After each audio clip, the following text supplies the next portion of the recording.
Well, good day, everybody. This is a webinar. This is part of a new series that's unfolding with the IPHS, the International Planning History Society. And what I want to do today is really talk about a country that has a rich planning history, a history of urban growth, small-scale urban growth, I should say, in the pre-colonial setting, but then phases of urban development and phases of planning that occurred through 3 different colonial ages, and then consequently from 1946, when national independence occurred, the Philippines is engaged in post-colonial activities. So we're going to talk today with 2 people. We maybe have some other people joining us, but we certainly have 2 guests. I'll introduce those in a moment, and then collectively, myself, I'm Ian Morley from the Chinese University of Hong Kong.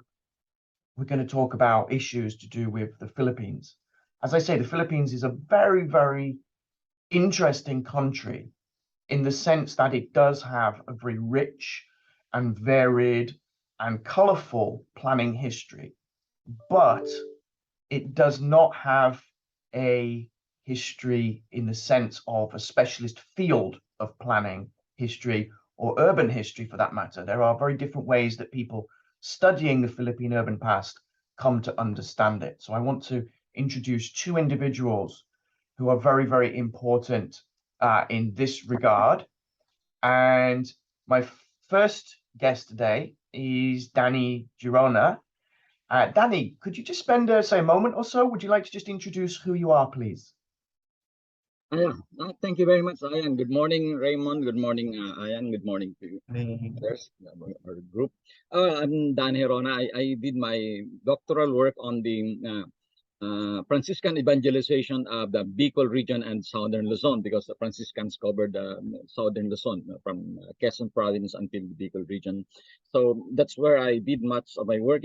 I did my research at the Archivo Franciscano Ibero-Oriental in Madrid, where the large collection of documents are found. Then for my postdoctoral work, I did a lot of work on the early period of colonization in the Philippines. Work on epidemics, work on witchcraft, and of course, recently I'm working on the Augustinian history. Was commissioned by the Augustinian province of the Philippines to write their history for the first 15 years, from 1565 to 1615. And of course, I wrote the book on Ferdinand Magellan. So essentially, that's my background. And I did some work, Ayan and Raymond, on urbanization, especially on the rise of the first 4 royal cities in the Philippines, because that's, of course, falls within the framework of my research.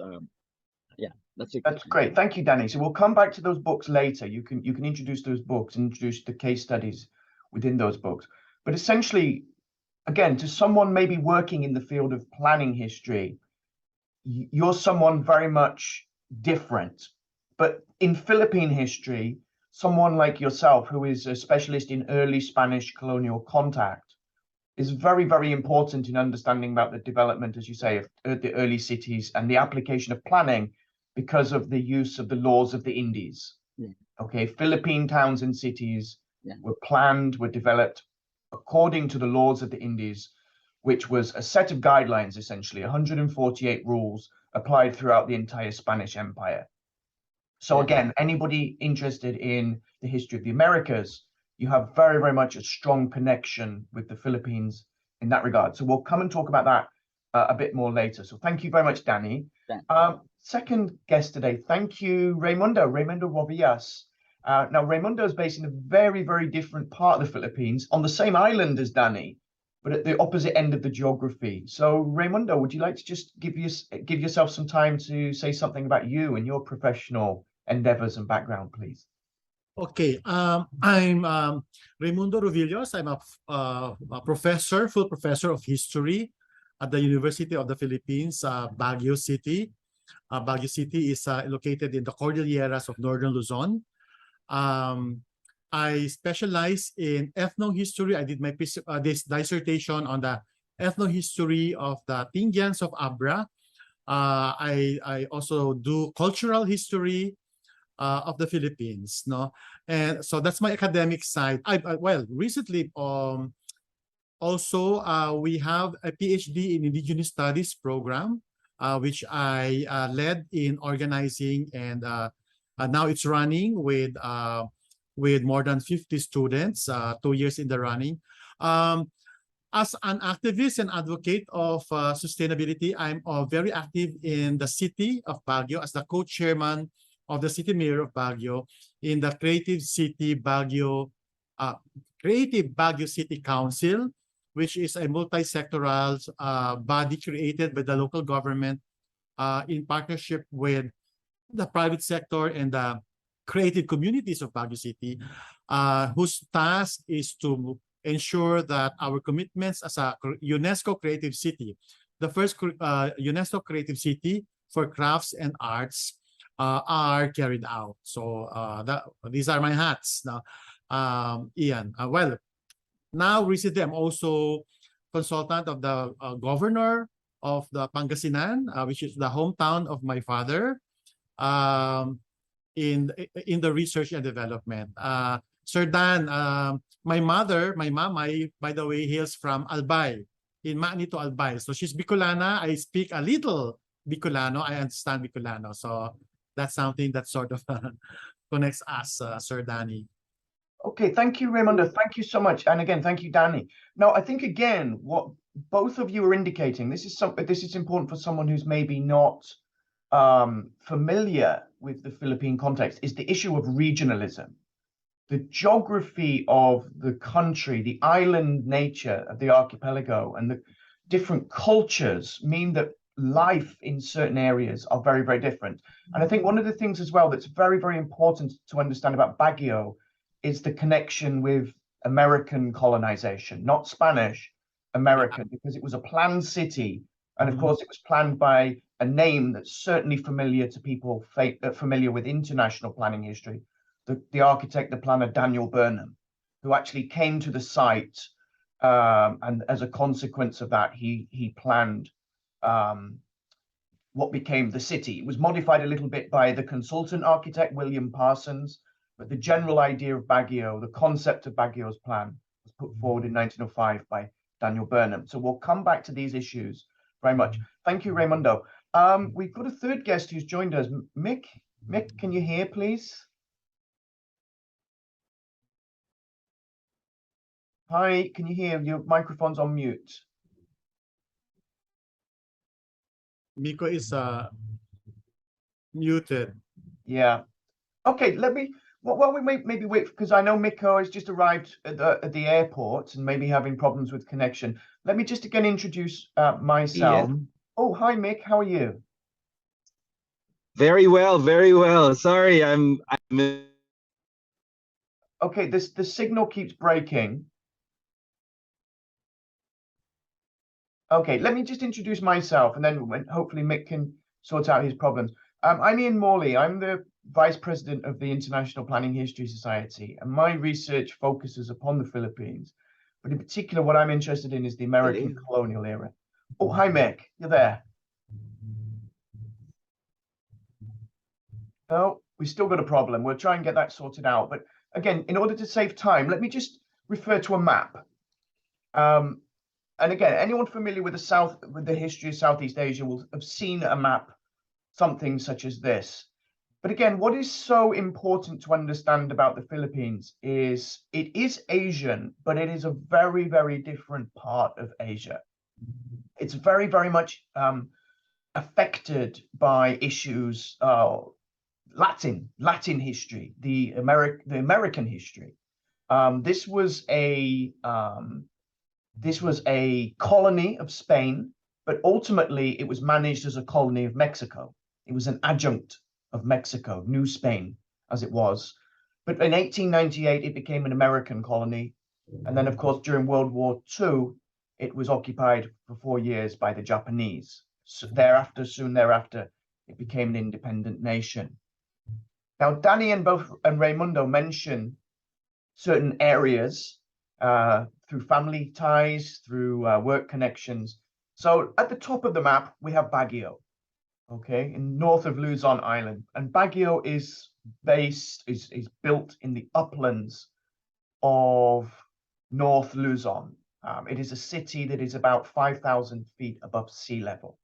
And this was again deliberately chosen by Daniel Burnham because of the American need in the summer for a cool climate. And again, anyone who visits Baguio, certainly the first thing that you know when you get to Baguio is it's much cooler. The air feels very, very different from other parts of the Philippines. If we go towards the bottom of the map, we can see Naga, and that's where Danny is. Danny is in this region known as Bicol. And again, if I correct Danny, you can maybe correct me. This is one of the first, or this is where a lot of the very, very early Spanish colonization began. Spanish colonization begins in Cebu, but it wasn't as if it was a, how can I say, an equal spread. It occurred in very small kind of geographies over periods of time, didn't it? And indeed, please correct me, but even by the time of American colonization in some parts of the Philippines, Spanish influence was very, very minimal, almost none, particularly in islands such as Mindanao, wasn't it? Okay, so Danny, one of the things about, as I said, was the laws of the Indies. Could you just give a description, an overview of what the laws of the Indies were from your, again, familiarity with kind of Spanish colonization? Yeah, okay. Thank you, Ayan. The laws of the Indies is compiled in what you call the Recopilación de Leyes de las Indias. Recopilación de Leyes de los Reinos de las Indias. That's the complete title of the collection of documents. It's actually a sort of an imperial constitution that governs all the colonized territories under Spain. So you have to understand that Spain is a very, very bureaucratic and very, very centralist government. So everything, even the creation of the towns, have to be sent to the royal court in Spain, and therefore it has to be decided by the Consejo de las Indias. And it's interesting to know that some of the petitions for the creation of towns would reach the royal chamber only after about 4 or 5 years, and then it returns after about another 4 or 5 years. So it really delayed a lot of the development in the localities. So essentially, that's the recopilación, and it covers a lot of things. What geography are you supposed to have, the kind of environment. So it provides details on what categories, what qualifications have to be satisfied in order for a certain town or a pueblo or a villa or a ciudad should have. So it also provides us, Ayan and Raymond, a very, very interesting information as to the classification of the different geo-administrative units. For example, the description, the definition in the Philippines is not yet very, very clear among historians. What is the distinction between a villa or a villa from a ciudad? But the recopilación provides very, very specific definitions as to what these are, and they are not just the same. There are certain variations, certain kind of specifics that are contained in this particular geographical unit. So essentially, that's the laws of the Indies. Okay, thank you. And I just want to continue with this. It's just a quick point with, again, respect to Baguio, because Baguio is not affected by the laws of the Indies. It is so geographically distant, so to speak, in the Spanish colonial world that the laws of the Indies are not imprinted onto communities in the uplands of North Luzon. So again, very different dynamics affect the kind of phases of urban development that we'll talk about when we come to Baguio with Raimundo in a minute. So Danny, you're emphasizing 2 points really: the bureaucracy of the Spanish system, the rules. Two very small questions. Factual question: do you know approximately how many communities were developed as a consequence of the laws of the Indies in the Philippine Islands? Is there anybody who's done any research on that?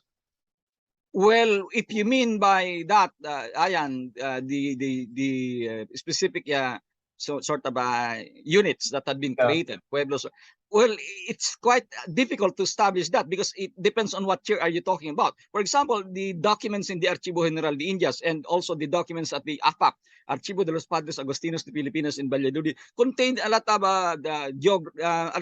demographic informations, which listed down the towns that they have created at a particular period in history. So we can probably have an idea of this number of the pueblos, earlier pueblos created, depending on the kind of on the year that you are interested in, or the decades, or even the centuries that you are interested in. Okay, so if we say the entire Spanish period, which was 333 years in the Philippines, so begins 1565 officially, 1565, and then ends with the Spanish-American War in 1898.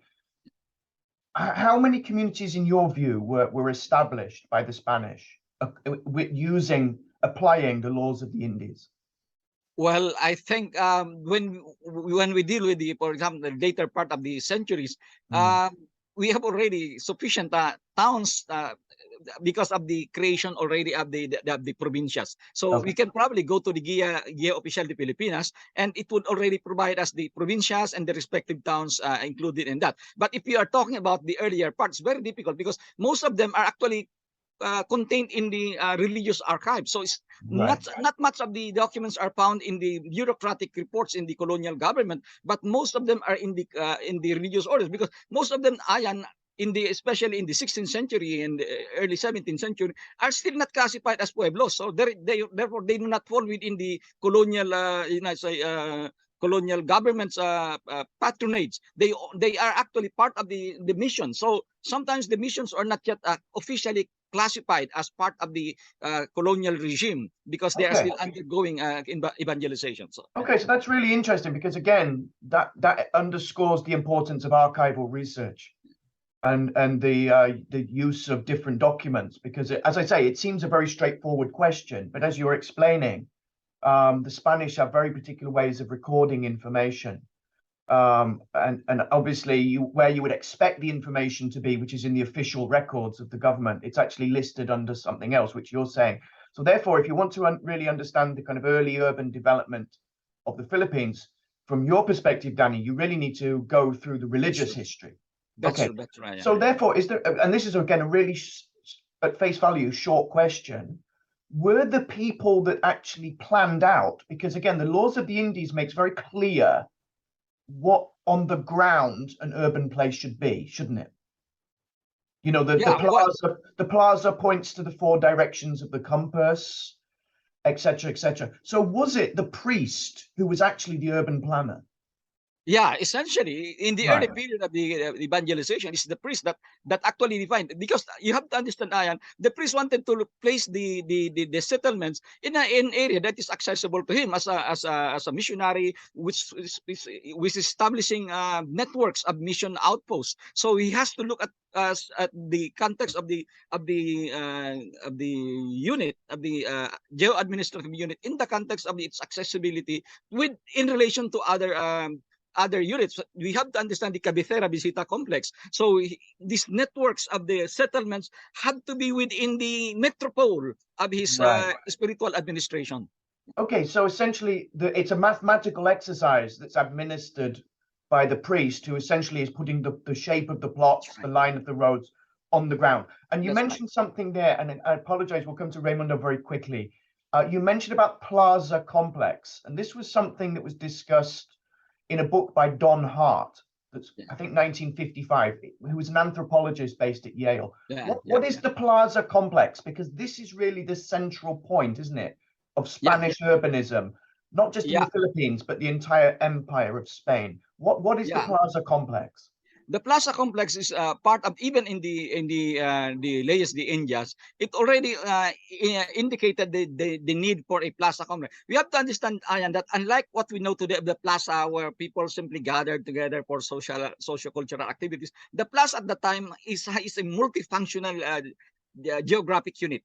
It's where the market is generally located. It's where an assembly is held during the time when a time when the official of the local government wanted to gather them to talk to them. So and so the plaza complex actually is a space which is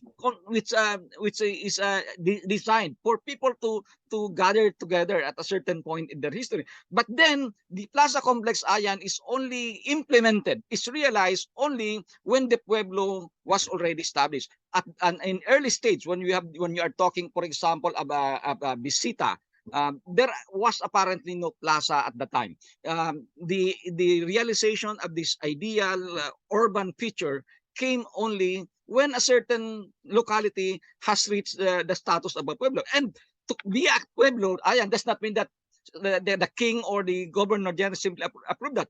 There is also a requirement for a pueblo. You must have a tribute of 500. That means that translates to 2,000 inhabitants. So that's essentially the idea of a pueblo. You cannot be created a pueblo unless there is a tribute amounting to 500 that translates demographically to 2,000 residents. And of course, the plaza is always lined by the church. That's right. That's right. And the government building, the That's office. right. So That's right.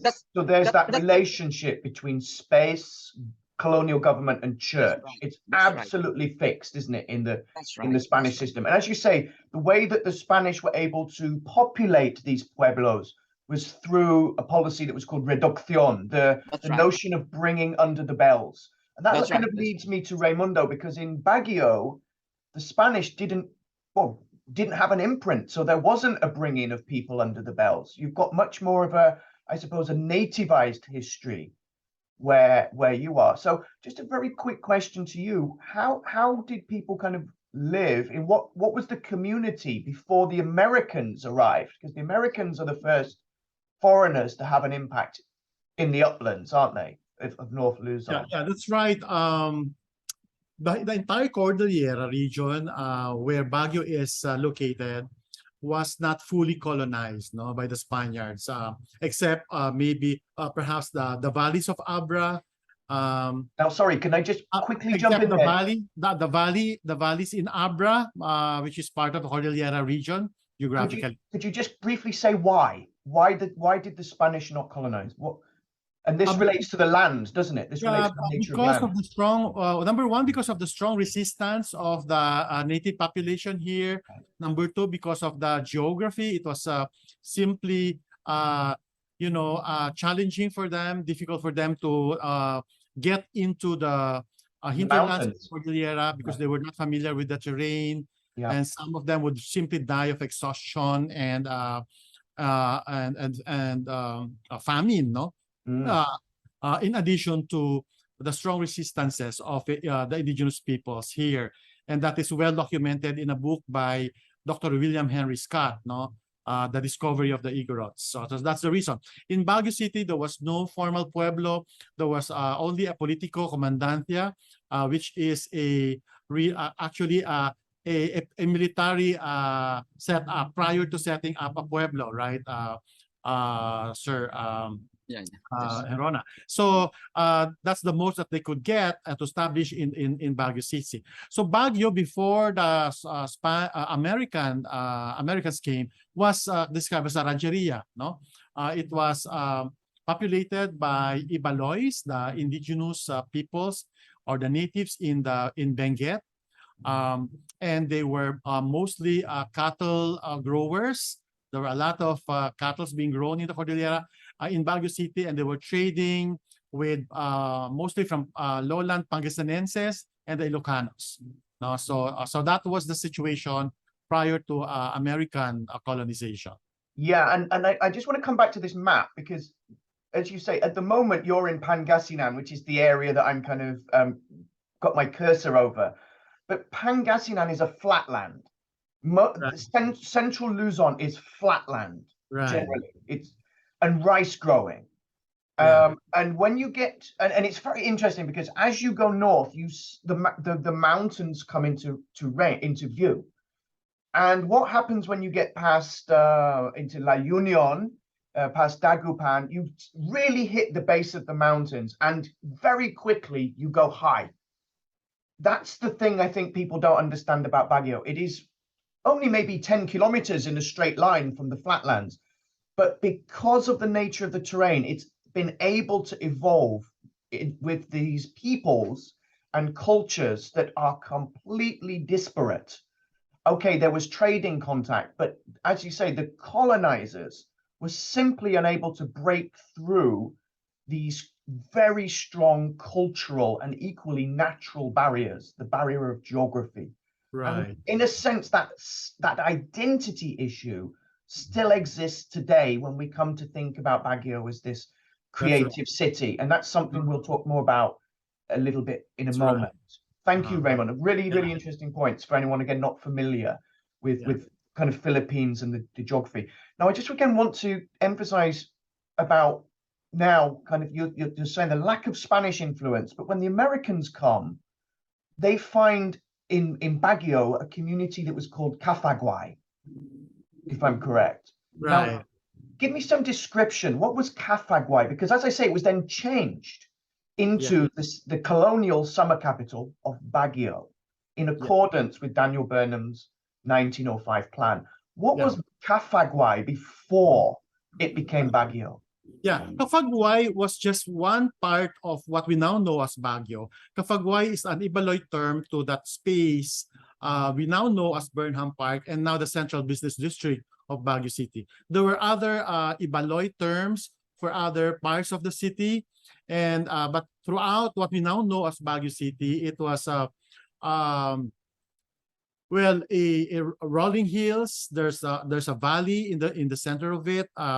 Now the Burnham Park that we now know used to be a swamp, no, where the animals or the cattle would drink, no, and there was some growing of root crops like camote, you know, and tubers, etc. And there was a lot of trading, as I said, with lowlands in the Ilocos and in the Pangasinan, especially through the Agdo River. And there was a small-scale mining because Benguet was known to be very rich, no, in gold and silver. And there was small-scale mining and gold panning along the rivers, the Agdo rivers in Agdo River and other tributaries of Agno River in Benguet. So that was the situation. Yeah, and of course, the issue of gold is very important when we speak about Spanish imperialism, because that was something which the Spanish were trying to find in the Philippines. Yeah. And in many parts of the Philippines had problems. You know, I mean, the thing again about Spanish imperialism in the Philippines was it was an economic disaster. It cost the Spanish state money until something like well into the 1800s. It was a colony that was losing money, costing the Spanish state year upon year. And then, so maybe the question is, well, why did the Spanish stay there? And that comes again into religious issues, religious moral issues. And Danny, of course, knows about that. So thank you, Raymundo. Now, again, quick question. As you say, Baguio really changes, or Baguio becomes Baguio because of American colonization. And Baguio is an example of the city beautiful. Could you just give an example, a brief description, please, of what planned Baguio was? Now, you've mentioned Burnham Park, and as a visitor to Baguio many times, I know of Burnham Park. Because Burnham Park is, in a sense, unique in that it is the only central, large-sized downtown park, in my view, in the Philippines, that is the center of a city plan. So could you just, again, give a brief description as to what Baguio was intended to be, according to the kind of Burnham vision? Yeah, of course, you're the expert here now, Ian. You know more about this than I do, but from my from what I know, Baguio City was planned by Burnham Park to be a small but beautiful city. It was a secular city in the sense that at the center of that was the city government. You have a government center. I wish you could show the map. There's a government center on one side where all the government offices, national government offices were located because the plan was for the Americans to govern the entire country from the city. That's why it's called the summer capital of the Philippines. So you have the offices of the Supreme Court, or you have the offices of Court of Appeals and other offices there. And then there's a long axis from that side of the place now located where we now have the Baguio Convention Center and my college, UP Baguio, my university, UP Baguio. And there's a long road, an access road connecting that government center to City Hall, which is also located on a small hill, no? Right. So that road traverses Burnham Park. So when you walk from up to now, if you walk from that government center or UP Baguio or convention center to City Hall, you can really see that the traces of the Baguio Burnham plan. And it's a beautiful walk if there's not too much traffic and pollution. And now the city mayor of Baguio has actually rehabilitated the sidewalk so that it's more walkable now and more pedestrian friendly, thanks to Mayor Magalong. So it's a beautiful walk from one point to another point. And there's as you walk along Burnham Park, there's a lake there. There's on one side, and there's a big green lawn of football grounds or Melvin Jones grounds on the other side. Yeah, I mean, it is a big, by Philippine standards, it is a big park, but equally, it is a downtown park. It is the center of the city. And as you say, there's that access between what's intended to be the kind of central government buildings and then the town hall, but now City Hall, on the opposite side on a slight hill. And they were, again, on raised elevations on an axis of about 1 mile in order to be seen. And that was the thing. They would sit in the landscape. And in some respects, this has been lost because Baguio was intended for what, 20 or 25,000 people? 25,000. And today, the population of Baguio is... Well, 350,000. 350,000. Much, much bigger. It should be more now. It should be more now. Yeah. So that's brought its own, as you say, pressures. One issue, certainly Baguio has become renowned for, originally was this city beautiful, literally a beautiful city, a green city, a very well governed city. But during the late 1900s, early decade of this century, it really was a place of degradation. And one of the things I know from my own experience was air pollution. Along Session Road, which was really the business street, the air quality was really dirty. And equally, when it rained, and Baguio, because it's in the uplands, gets a lot of rain, the runoff would then flow into Burnham Park and it would be very polluted. The lake would be just catastrophic. So it's been I wrote a paper about what's it called? From city beautiful to non-planning, something like this.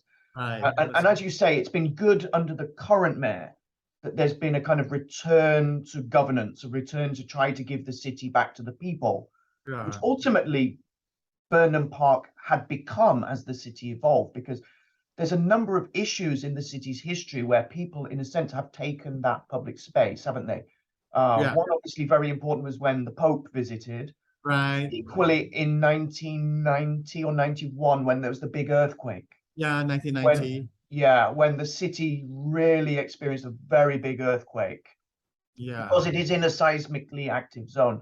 And people camped out. So it's a very important green space to the public memory of people still today. And as you have been very, very heavily involved, must give you credit for this.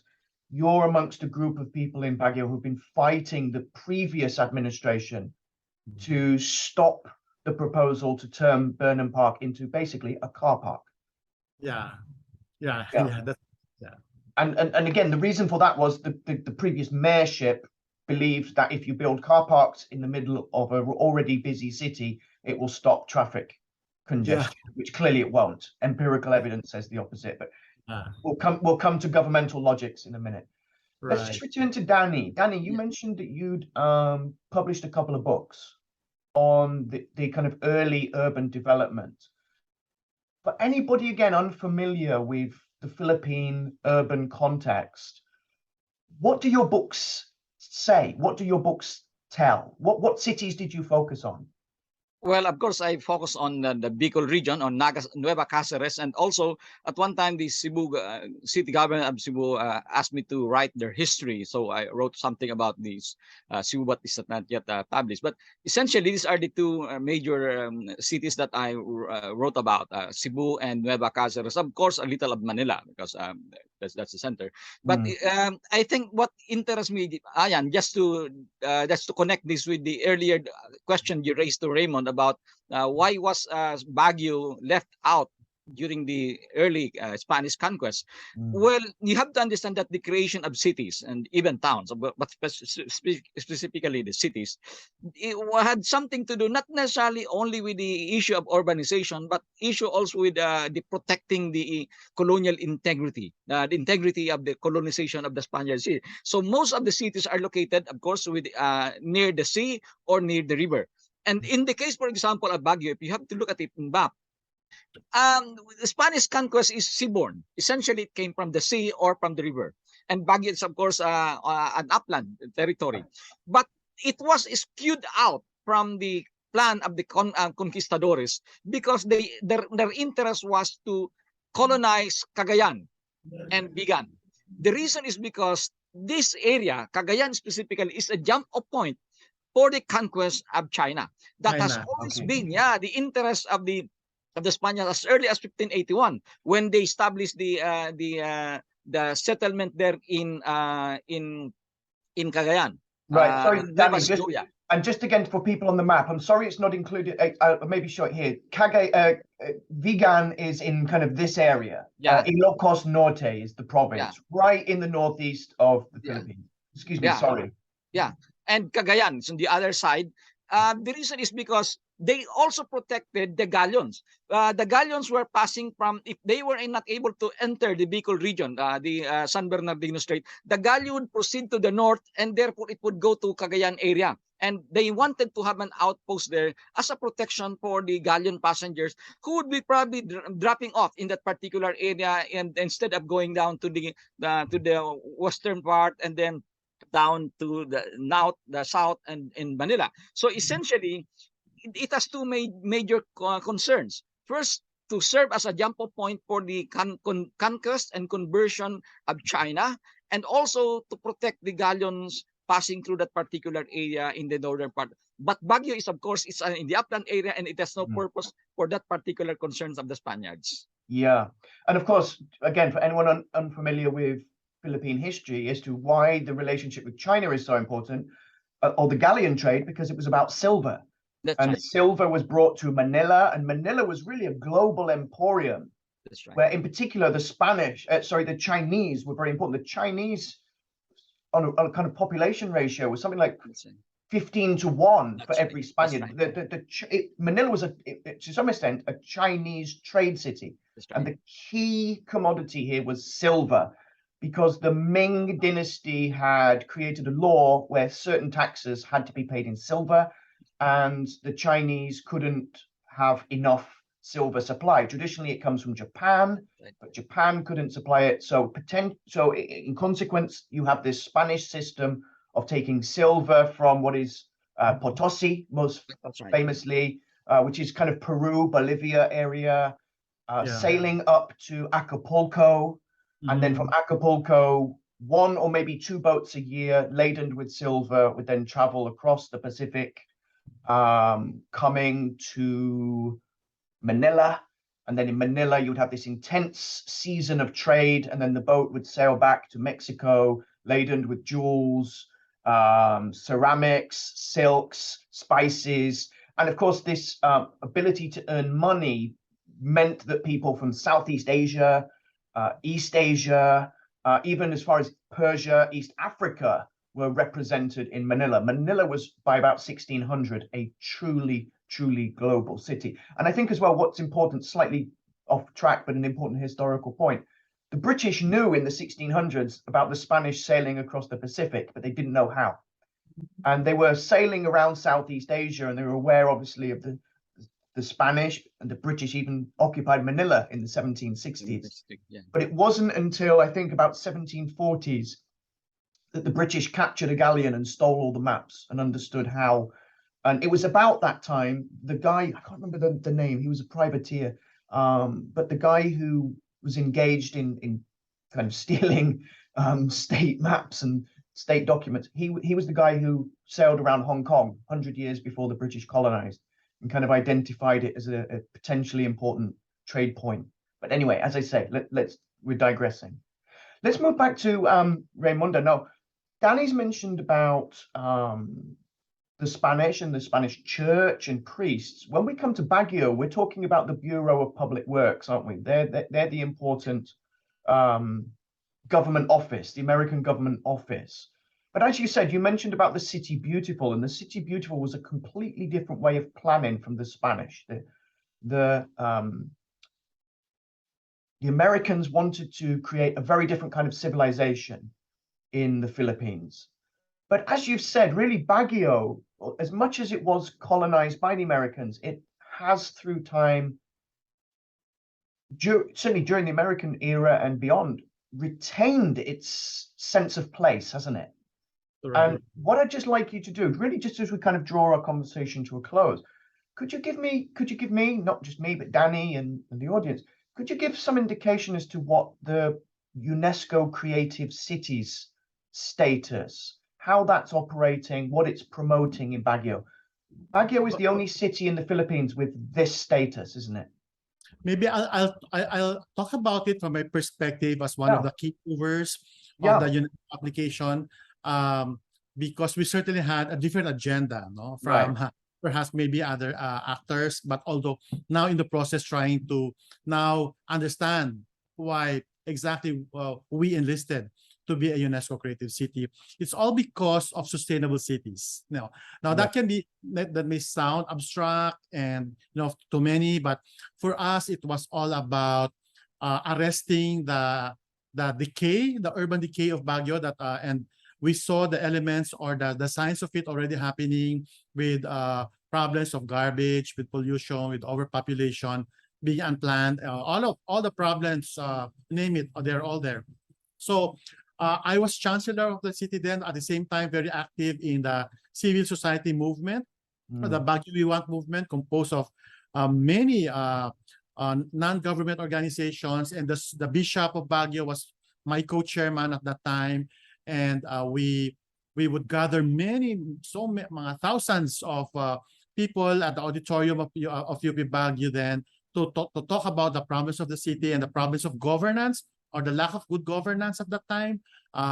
So we said, and we got tired. No, at one point, my counterpart was Venus Tan, was the a very dynamic regional director of the of tourism, part of tourism car. So we had these friends, no, in government as well, and in church and civil society organizations who were also quite articulate and influential in the city. So we got together, and the artists, we had national artists with us, Ben Cabrera, and now the Kidlat Tahimik, or Eric Gildeguia was part of this movement. And then we said, we're sick and tired of just sitting on the opposite side of the table with the mayor who looks at us as anti-development or anti-government or anti-anything. So we said there has to be a way of connecting with him and other people, so that we are not seen as enemies rather than as allies of development of Baguio City. And we thought that having an external body like the United Nations and UNESCO, with all its intentions about creative cities and harnessing the creative sector and culture and creativity as drivers of urban redevelopment or sustainable development, we thought that would be a good strategy. And so I participated in this process. We organized a group that wrote the application. I was the lead author of that application. And with my knowledge about the history, the problems, being a Baguio boy myself, growing up, experiencing the best and the worst in Baguio City, I thought we were able to put up a good narrative that convinced UNESCO to declare us as a UNESCO Creative City for crafts and arts, no? Because that's what we have been known for, even historically. We had wood carvers from Honduan, Ifugao, settling in the Asin Road in Baguio City and developing an Ifugao village there, literally. And you have silversmith a silver craft introduced by the Belgian nuns, Belgian nuns in the St. Louis Center. You have weaving industry from all over the Cordillera region, coming to Baguio, migrating here, at the same time bringing with them their crafts. It's just not just people coming together, it's also their culture and their skills and their talents coming to the city and contributing to the city's the growth as a tourist attraction. So we said so we applied then. Okay, but when that application was really, as I said, a way of getting nearer to the city and city officials to listen to us, that we can talk about common concerns for the city. And so we came up with a strategic plan, which we submitted to the UNESCO as an attachment to the application. So as I said to you off camera, Ian, the creative city really is an aspiration. It's not yet as if it's the end of it is. It's not the end goal. It's just I believe it's an end to it's a means towards an end, and that is to keep the city more livable, keep what elements are still there that can be saved, arrest urban decay, reduce pollution, reduce garbage problem, regulate tourists, the negative the externalities of the tourism industry will have to be regulated, things like that. So now that's that agenda, and now we're talking with government. Yeah, because you do mention something very, very important. People again don't realize, but Baguio is a place now because of road development that is about 4 hours by car from Manila, and during the summer the population of Baguio can basically double, can't it? Right. So it has incredible traffic problems. As you say, this was a city planned for 25,000 people. It was a summer capital. It was to be relatively isolated. It was to be connected to the city by a train more than by road. So it was never designed for the volume of people nor the traffic. And equally, as you say, it's a very interesting aspiration, because ultimately, as it slowly grew into the 1930s and so, Baguio was almost like a model city, a model environment, a model government. It was known for well-being. There's a very famous, there was an expression, kind of mosquito-less, clean, green, all these kind of things that sustainability to some extent try to promote today. So in a sense, Baguio is coming full circle, trying to do it, as you say, through a recognition of its native sense of self, isn't it? Right. And again, it's unique. And equally, what is also unique, and you touch upon this, is the importance of civic society. Why in Baguio the kind of degradation has been stopped? Because of people, civic society, standing up to the previous mayor and saying, this is not acceptable. We can do better. And in somewhere like Manila, that hasn't happened.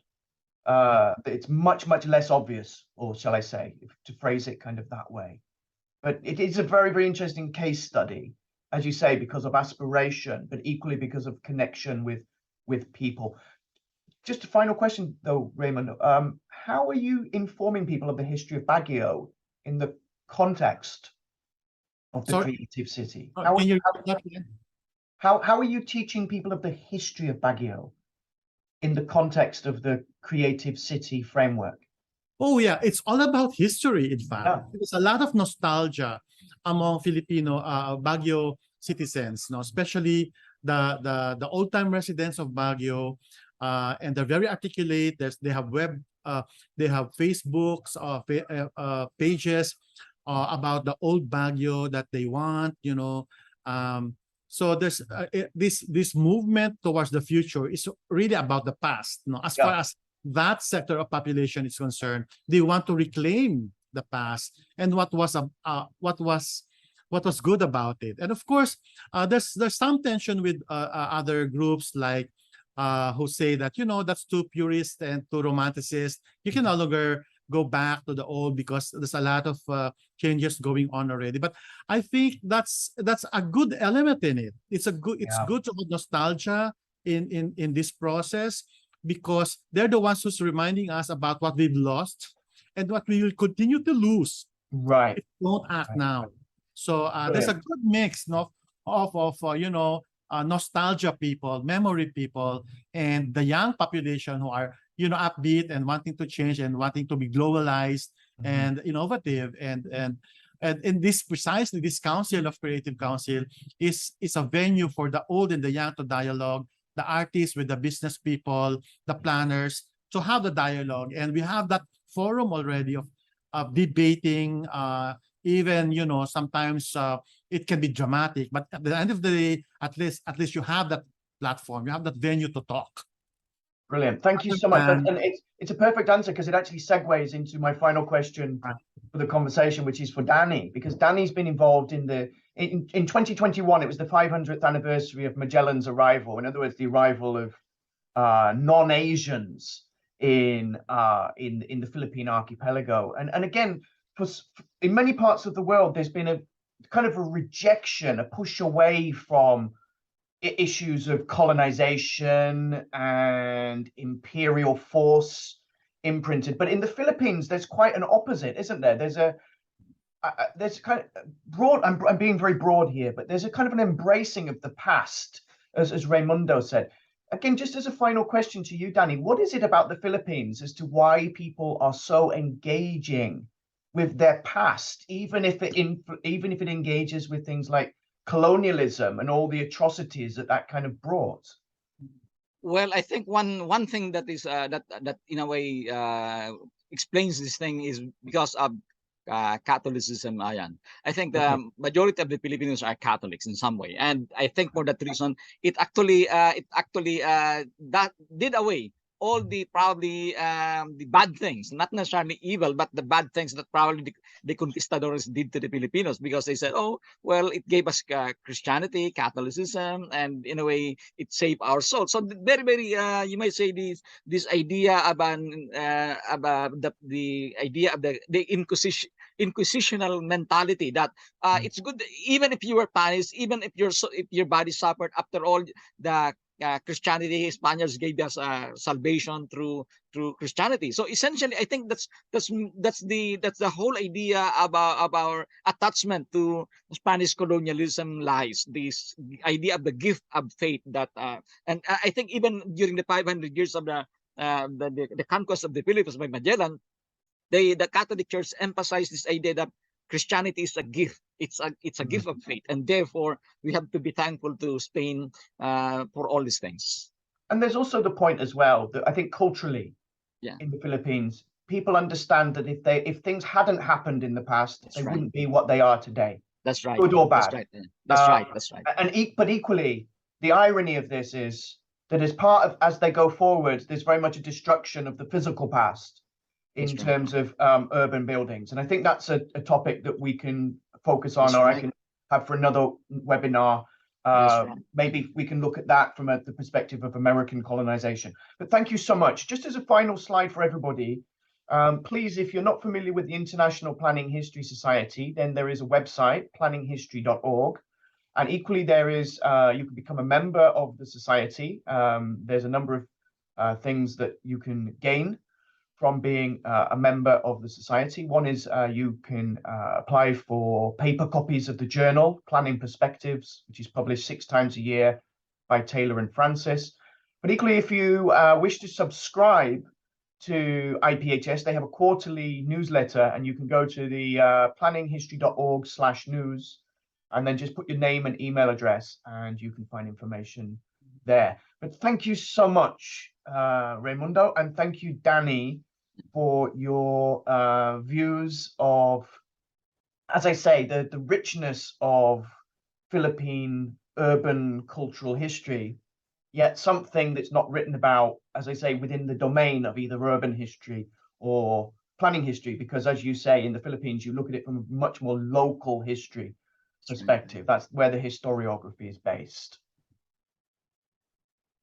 Okay. So let me stop